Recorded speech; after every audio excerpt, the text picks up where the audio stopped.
भारताच्या कारवाईनं पाकिस्तानची हवा टाईट.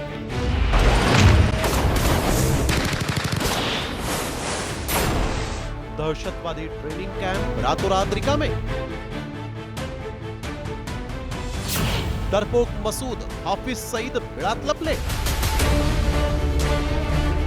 पाकिस्तानी दहशतवाद्यांच्या ट्रेनिंग कॅम्पची ही दृश्य पहा. हे आहेत 18 एकर मध्ये पसरलेलं जैश ए मोहम्मदचं मुख्यालय. तिथं काही दिवसांपूर्वी दहशतवादी प्रशिक्षण घेत होते.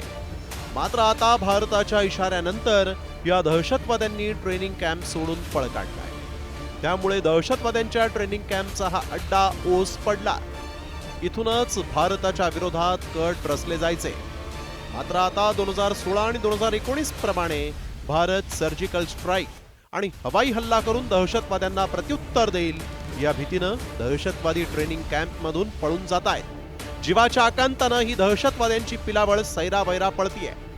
दरम्यान दहशतवाद्यांचा खात्मा करण्याची भीष्म प्रतिज्ञाच भारतीय लष्करानं घेतली आहे. पाक ऑक्युपाईड काश्मीरमध्ये जे पाकिस्तान पुरस्कृत दहशतवाद्यांचे टेररिस्ट लॉन्चिंग पॅड आहेत त्यामधले मॅक्सिमम अतिरेकी आणि त्यांचे आका यांनी या टेररिस्ट लॉन्चिंग पॅडमधून पळ काढला आणि पाकिस्तानमध्ये आत जाऊन त्याचबरोबर GHQ कराचीच्या मदतीनं कुठेतरी काही काळ लपण्यासाठी त्यांनी त्यामध्ये धन्यता मांडली आणि अशाच प्रकारचे इंटेलिजन्स इनपुट्स आपल्याला पाहताना मिळत आहेत. मात्र भारताविरोधात गरळ ओकणारा जैश ए मोहम्मदचा संस्थापक मसूद अझहर आणि पाकिस्तानी दहशतवादी हाफिज सईद गायब झालेत.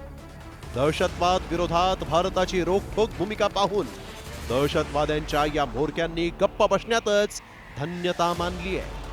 मात्र भारतानं सिंधू पाणी करार रद्द केल्यानंतर पाकाड्यांकडून हाफिज सईदचा थैथयाट करणारा एक जुना व्हिडिओ व्हायरल केला जातोय. मात्र हाच हाफिज सईद भारताच्या इशाऱ्यानं कुठल्या बिळात लपलाय असा सवाल आहे. अगर तू पानी बंद करेगा इंशाअल्लाह हम तेरी सांस बंद करेंगे, इन दरियाओं में फिर खून बहेगा. पाकिस्तानी दहशतवाद्यांना सुरक्षित आश्रय मिळणंही कठीण आहे. त्यांना आश्रय देणाऱ्यांची तर खैर नाहीच, कारण पाकिस्तानी दहशतवादी आता भारताच्या निशाण्यावर आहेत. हल्ल्याच्या नुसत्या चर्चेनंच या दहशतवाद्यांमध्ये भीतीचं सावट पसरलंय हे निश्चित. तो मौत का डर अभी भी जिंदा है.